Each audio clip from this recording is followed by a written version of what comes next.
Welcome to It's Personal, Finance Canada.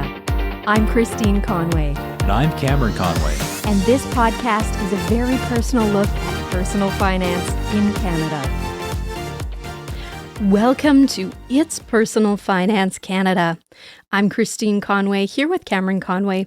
And if you're in BC, Alberta, Saskatchewan, Manitoba, or the Yukon, feel free to find us at braunfinancial.com.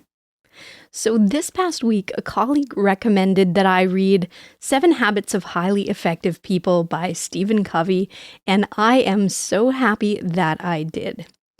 This book is broken into 2 parts, private victories and public victories, and this week we are going to talk about the first part, which is an incredible exercise in mindset, prioritizing, and efficiency.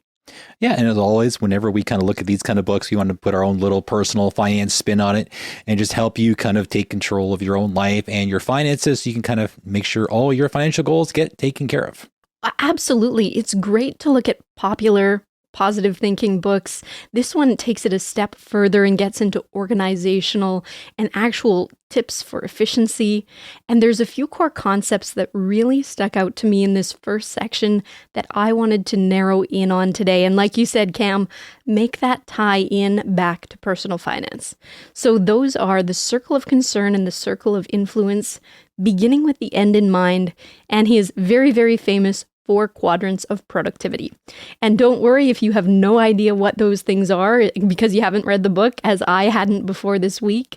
By the end of this show, you'll be very familiar with each and have some really good tools to help you prioritize and move forward on the things that are most meaningful in your personal finance journey. Yeah, so like Christine said, we're just going to kind of cover the first half of the book because that's all the time Christine's had to read this week. But there's a lot in here we think will actually help you and grow and develop and take, like I said before, take real control over your own personal finances and just pick up a few quick tips along the way. Sure. And I would like to start with a delineation that he had made right at the beginning. And it's about shifting our attitudes and shifting our perspective as a person from being dependent, which is where you're thinking about other people, having them take care of you.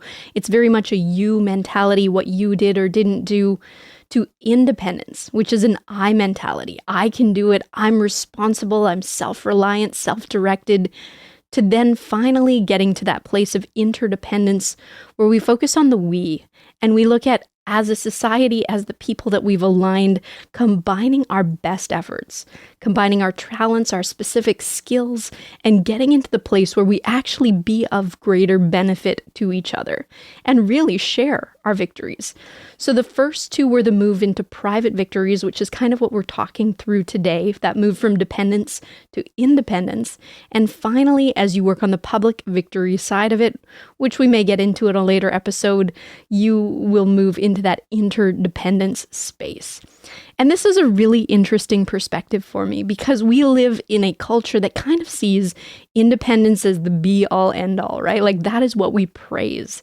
We praise the self-made man or woman, the person that has achieved that success or richness or whatever it might be on their own. But really, a lot of the best results are team-based. It's synergies. And it's the work that needs to be done behind the scenes to develop trust between parties so that you can create this culture that really moves to satisfy everyone's needs over the long term. And I think that's a pretty interesting perspective. And I mean, if you want to think about it in terms of financial planning, think about it in terms of you and your partner if you're partnered. It makes financial planning a team sport. And in that relationship, if you can be aligned in your goals and in your visions, the end result of what you can accomplish as a pair is greater than the output you could have generated on your own. Even if you're the one that's doing all the planning, having those conversations, having access to additional resources, having another brain whose brain power can be working on this too, it's a fantastic synergy that can be created. So enough preamble, I guess. Maybe we should just get right into some of these opening core concepts. And apparently this guy is a big fan of circles.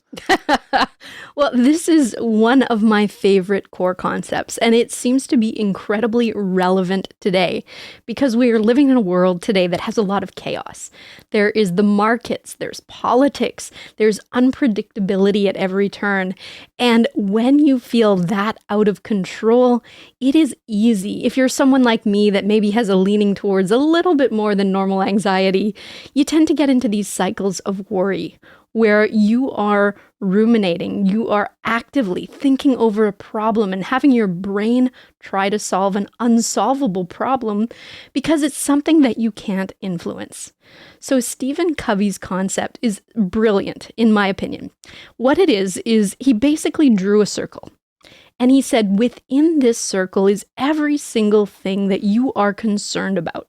Hence the name, the circle of concern. So all of your worries, all of your fears could be around your family. It could be personal. It could be political, spiritual, in community. Anything that is stressing you out goes within this circle. Yeah, my circle of concern currently is a circumference of about 40,000 kilometers. So you're saying all that you're worrying about is the entire planet. I'm trying to be conservative here. I could stretch it out a couple of parsecs, but I'll be okay with just the one thing for now. Man, oh man, oh man. But the purpose of this exercise, and yes, our problems seem to be global in nature these days. The purpose of this exercise is in that circle is every single thing that is bothering you, that is on your mind, that is actively taking mental real estate in your head. And outside of the circle is all of the things going on in the world right now that you do not have concern about. I guess that's a pretty small outside of the circle right now, but as it goes. Now, this is when it becomes obvious that there are some things in this world that we cannot influence. We cannot control the outcome. We have no say. We're just not powerful enough. We're not influential enough. We're not in the right position. Whatever the reason might be, there are certain things that no amount of worry will do anything good about. So what Stephen Covey does, and the brilliant part is he draws within that first circle, within that circle of concern, a second circle, which is called the circle of influence. Now, these are the things that you can do something about. These are the things that you can influence the outcome. You can affect change, or you can influence someone else to affect change. So by creating these categories in your mind, you're differentiating what you can actually change the outcome for and what you cannot. And all of this lets you direct your mental resources, your great brain's problem-solving abilities towards things that you can actually make a difference with. Yeah, I guess one example would be, depending where you work, you may not have any control whatsoever over the entire sector your company is a part of, but you can control your own department. You can control your own job duties. You can control the things you do on a daily basis. What you do on 9 to 5 won't affect the whole industry, that whole sector, but you can have control over that little corner of that sector in that company, on that floor, wherever you are, that you do have some control or at least take up space in. Well, that's it. And our brains are incredible problem-solving mechanisms, right? It's their purpose. If you give your mind a problem by thinking about the same thing repeatedly, it will try to solve that problem. And like we've said in other shows, a lot of mental health concerns like anxiety or depression is trying to solve a problem where you feel like it's unsolvable. So this solution, by differentiating between the two, by creating your own circle of influence, can actually have some really positive mental health benefits because you are deciding to exclude from your thinking, your rumination, your focus, things that are outside of your power to influence.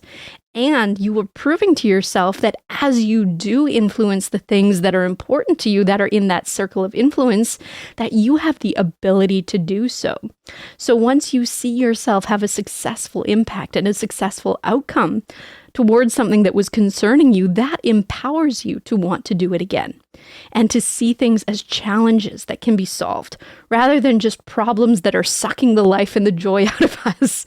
So it's stopping us from being reactive, and it is making us much more intentionally proactive on things that we can take accountability for. So that's kind of like the self-help way of looking at this, but I want to kind of pull this back over to the personal finance side. I know that we can kind of guess how there's some things that are in our control, that are out of control, how we spend our money kind of ties into that. Sometimes we even spend money when things are out of our control for that semblance of control and other things like that. So let's kind of dig into how we can kind of take this and bring it to the money side of the argument. Absolutely. So let's have a personal finance example. And I think that this is where we take the circles of control and we take them out of our mind and we put them into practical application. So let's say that you have a problem that you want to solve. Let's say you don't have enough money to meet a goal and you need an extra, $200 a month. And for whatever reason, due to circumstance, you can't change jobs and there's no easy way for you to make more money. So those are the two levers that people will generally pull if they're trying to hit a goal. They'll either earn more or they'll spend less. So in this case, we're looking at what is within our realm practically of control. So what you might decide to do is identify lifestyle habits or spending patterns that actually are not moving you towards that goal of saving that $200 a month. This will actually start showing you some vices. It'll start showing you things that you just kind of unconsciously fall into that you can consciously then change. So in this example, let's say you're like Cam and I. You are a busy parent. And every single morning, if you're anything like us, you are managing the kids, the dog, getting lunches ready for the kids, and you're last on the list.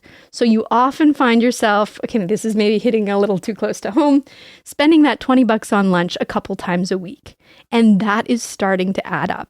Yes, even though the kid wakes up at 5:30, you'll be surprised how those hours just magically disappear every single day. It's quality parenting time. It's quality parent-child relationship building time. We are happy to do it.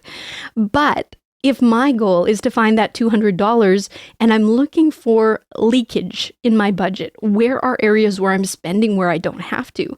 And if I fit in this category of I'm shopping for convenience because I'm hungry and I don't have food, of course that's a valid concern, but it's something that is within my influence that I can address. So I would say the first step is identifying that saving that money is more important to me than doing the quick and easy, right? And then I would have to identify that changing my habits around time management are actually part of that solution. And maybe buying easy to assemble bits and bobs for your lunch is part of it too, right? So you might have to take that conscious step when you're in the grocery store of, okay, you know what? I don't have a lot of time in the morning. What can I easily put together for myself and not just for my kids? A 2-pound brick of cheese. We are pictures of health over here. But no, if With some cashews on the side. If you're anything like us, we tend to be last on our lists, right? So it's compounding little choices that need to work together once you're conscious of a habit or, like I said, a time management event or an exercise that you need to change. And I think this is good. This is an exercise in personal power. And if you're looking at these little points of leakage, whether it's that coffee, whether it's that lunch, whether it's the reverse of that, where the kids are now coming home, they're hungry, you haven't meal planned, so now you have to go buy something quick for them, that's another leakage there too, right? There are all these points of decision where if you're aware of them, you can actively decide to change the outcome. I don't know. This sounds like a very dressed up version of like a budget talk going on. Budget your money, budget your time, Self-empowerment. budget your pantry, budget your kitchen. You know what? None of this stuff is sexy. And I think all personal self-improvement advice is trying to show that it's a game that we play every day in our own minds.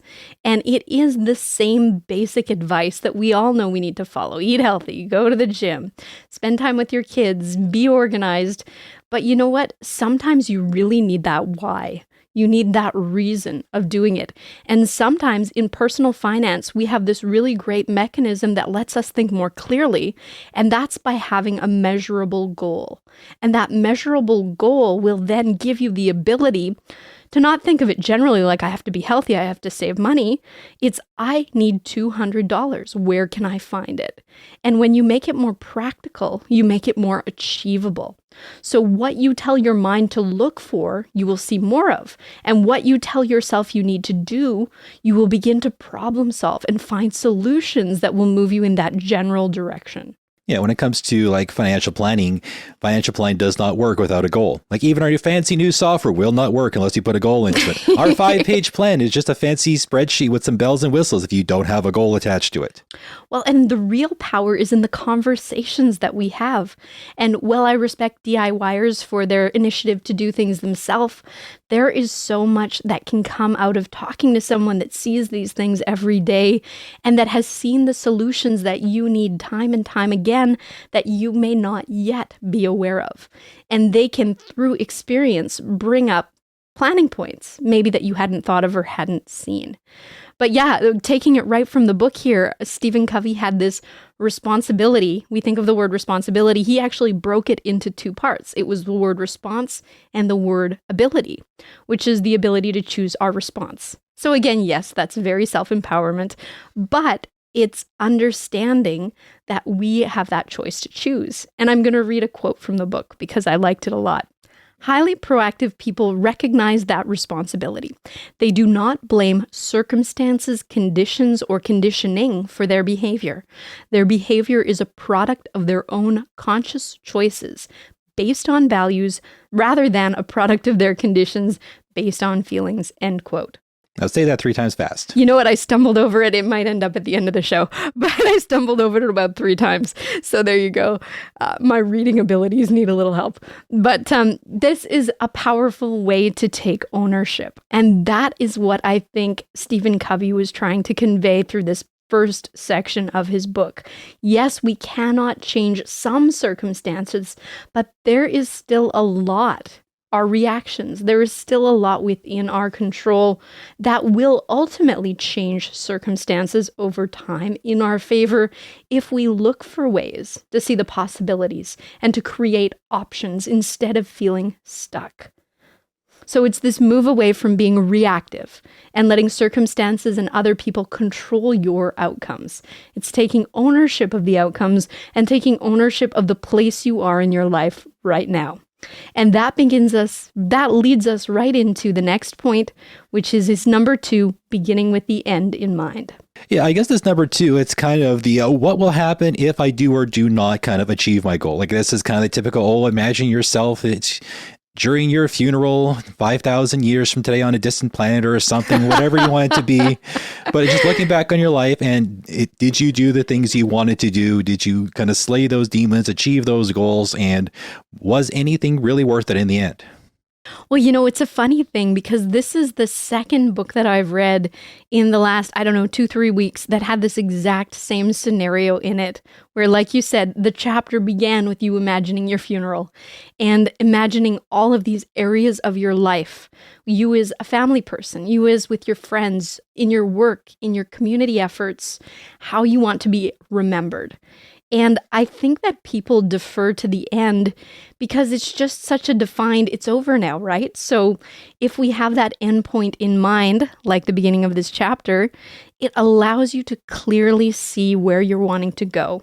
And Stephen Covey's whole principle here is to design your life in each core area, so family, friends, work, community, as working toward the end that you would like to achieve.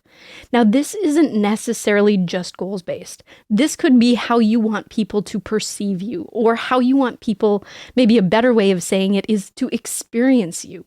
What feelings, what emotional response are you trying to have people have as they are experiencing you? And I think that that's really important because there's impact in the way that you make people feel. So it comes back around to this whole thing. If you don't know where you're going, how do you know if you're lost? And this feeling that we have unlimited time. Whereas when we come to that actualization in our minds that we do have an end, we very quickly realize that time is limited and it's really our most valuable asset. Yeah, I know this book with this kind of whole big second concept, it's just people have the idea that, there's just unlimited time. And for some reason, people always think that there's also somehow unlimited money because that big lotto payday is coming down the road. So there's limited time, there's limited money, but there's still these goals, there's these intentions, or at least we hope there is. If there isn't, that's a whole other podcast we can do. We'll probably have done by this point already. Seriously. But you're right. It's these checkpoints that make us realize everything in this world is finite. Our resources, ourselves, like our relationships, everything is capable of change. So it's being intentional about making sure that that change is in the direction that you want it to go. But let's look back to financial planning. Financial planning starts with a current position. If you were to sit across from me in my office, the very first thing I would ask you is, where are you today? Before we started getting into what you're trying to achieve, what goals are you trying to set, we need to start with where you are now. And the reason I am in your office. How did I get here? I punched it into my GPS and it got me there pretty quick and easy.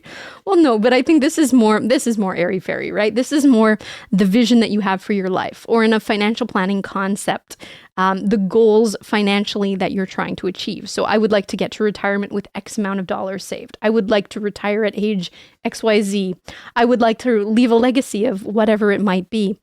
All of these things are important, identifiable things, but unless you went through that prior step of beginning with the end in mind, where you thought through what your final outcome was, how do you know what to measure? And the vision is what sets the measurement. If you say this is a realistic and achievable goal, I need to then work backwards and figure out the steps I need to get there. Yeah, I'm reminded of the kind of classic Mythbusters quote, which is the difference between science and screwing around is just writing things down. And with this, you just have to write things down and commit to it and actually do it, and not just have this be some sort of idea you have on Monday and is completely gone by Wednesday. Exactly. Well, and how much of science or of success in general is a series of subsequent failures that were not failures. That's the wrong word. They were learning experiences. So if you view this life as a great experiment where you become better and you improve yourself, you allow yourself the platform and the window to fail. I mean, look at us recording this podcast right now. We don't know what we're doing. We've been doing it for 3 years, but we just picked up a mic, got a few ideas, started talking, and suddenly there's almost 10,000 of you that follow us on a regular basis and listen to us regularly. Well, now I'm on the production side. I have somewhat of an idea of what I'm doing. I'm a talker, so that means I'm making it up as I go along. But no, as we see what we would like to do. And we had started with this with a vision of, how do we educate people? How do we get people ready? How do we help people understand their own personal finance better so that, number one, they can tackle their challenges in their own lives better themselves? And number two, if they do come to our office, that they have this insight, that they're already prepared, that they've been asking themselves the right questions ahead of time. Yeah, and I guess when it comes to goals, a big part of it is making sure you are doing goals that you actually want to do. Because it's very surprising. You can kind of get caught up with work and busyness and things you think you should be doing, things you're expected to be doing, but it won't actually make things any better for you. You'll just kind of check a box and realize it was a very hollow and needless box. Well, you know what? There is a story that I've used for years and years and years, and I had no idea where it came from. And I read it again in this book. And it's this concept of having your ladder on the wrong wall. And that just simply means that sometimes we spend so much effort working towards an outcome that we think is important, but at the end you realize it was someone else's outcome and not yours. It was someone else's value. It was someone else's desire for you. And if that doesn't align with what you truly wanted for yourself, a lot of people feel like they've wasted time, they've wasted effort and energy. You think about it like this, like you can be a huge success in a profession that you hate and still feel like a complete failure because you've spent hours of your life, you spent your very existence on something that to you didn't matter. And the person sitting next to you, they could decide that this meant everything. And having the level of success that you had would have changed their lives and actualized who they wanted to be as a person. So priority, doing that work of understanding your values, understanding your goals and your objectives, financial or not, can make all the difference.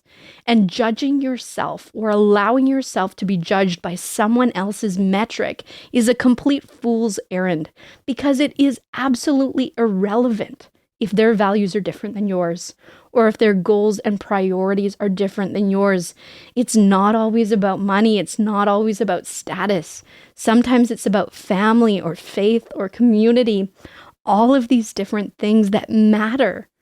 But who is anyone else to say that your life wasn't valid if it was inconsistency, if it was congruent with your own deep values and core beliefs about who you are and what you wanted to achieve?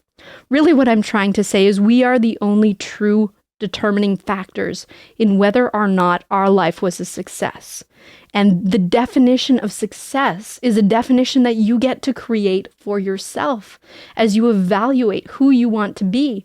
Like Stephen Covey said, at the end of your life, at the end of this period of time that we've been given to influence and impact change. Oh, I think we kind of talked enough about kind of section 2 about circles. So let's move on to section 3, which is all about squares. That's right. This is a book of many shapes. So this is Stephen Covey's famous important versus urgent quadrant. So think of the square, think of the box that is quartered. And basically in the first quarter, it says... I'm pretty sure that's the exact definition of a quadrant. Thank you, Mr. Mathman. Our mathematician over there is keeping me in check. So let's look at his famous quadrant. The first square is important and urgent. The second quadrant is important but not urgent. The third one is not important, but it is still urgent. And finally, in number 4, not important and not urgent. Yes, this is much different than the quadrants I've been dealing with. I'm going to back on like a Star Trek Next Generation DS9 kick, so it's been alpha, beta, gamma, and delta quadrant a lot for me lately. Very little math involved in this one, so you know what? It's all good. Most people's work happens in quadrant number 1. So these are the things that are both important and asking you to give them attention immediately. So this could be emails, it could be phone calls, it could be people jumping in front of you. It could be a screaming child. Anything. But the point here is this is immediate. This is not long-term planning, or this is not something that required some thought around what would lead to success in your career, in your business. What are the strategic things that you should be doing? All those strategic things are usually found in quadrant number 2, which is important but not urgent. And this is a very, very tricky one because, like you said, no one is screaming at you here. If you do not do this work, no one notices until it has compounded over time and created a bad negative impact. Like if you're not talking to clients, if you're not doing regular touch points with your customers, over time it will get noticed, but it's not in your face asking for attention today. Yeah, I guess on an entrepreneurial level, kind of that first quadrant will make sure your company is still running next week. The second one will make sure your company is still running next year. Well, yeah, and in quadrant 2 are the fundamentals of who you want to be as a business or as a employee or whatever your role is. It's that extra level of how to be really good long term.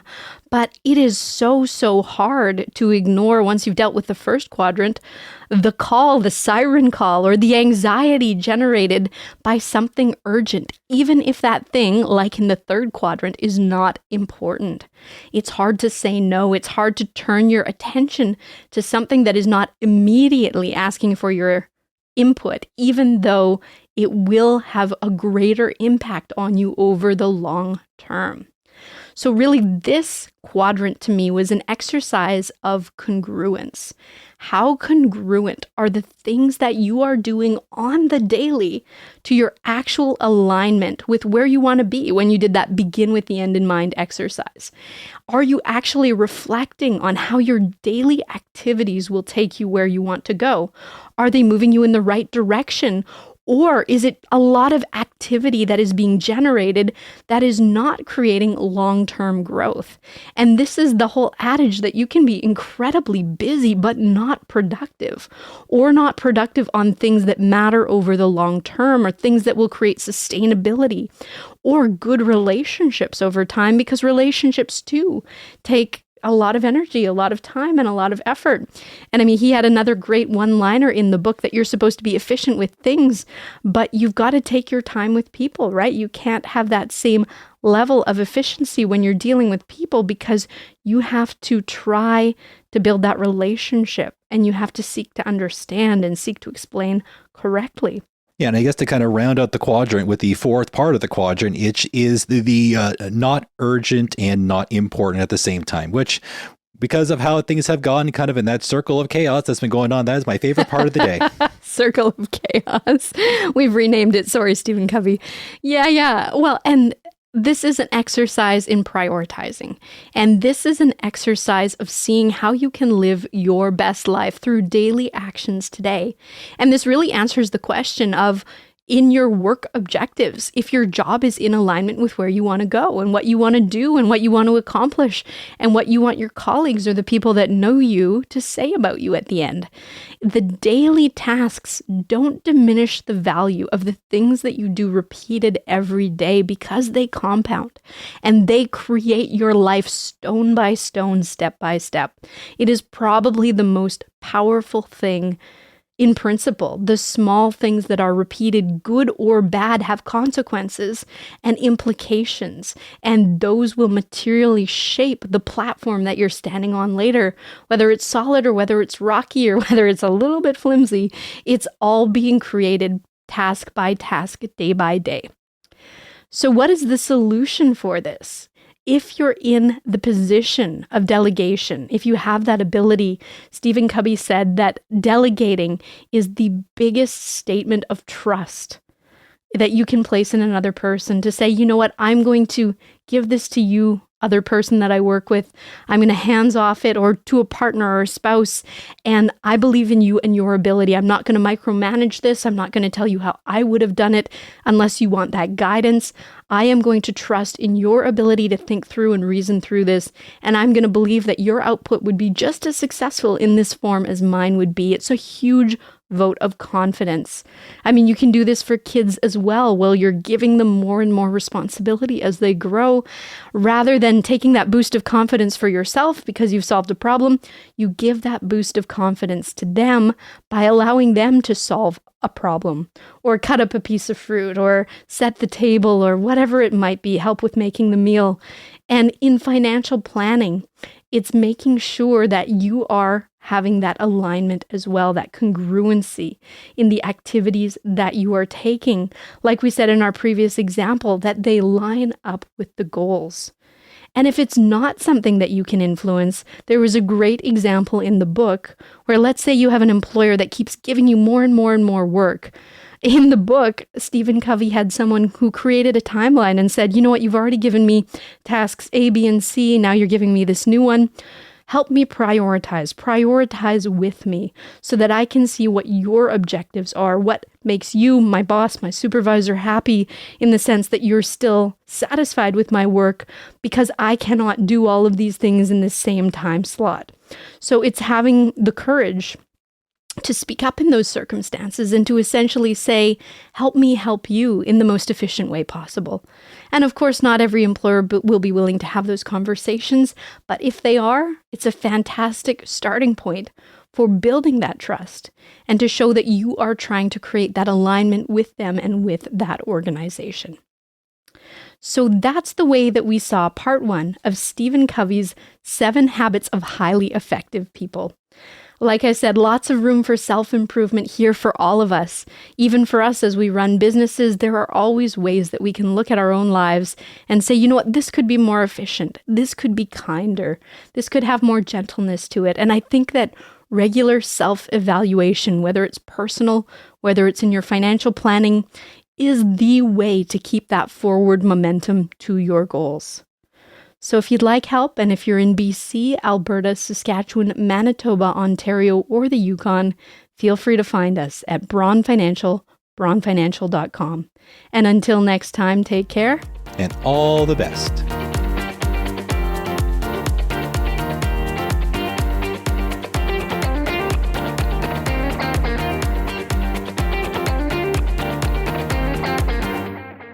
It says highly productive, pardon me, I read it wrong. Highly proactive people recognize, I took responsibility right there. I'm going to try again for a third time. Highly proactive people recognize that, oh my goodness. Okay, we're just going to cut.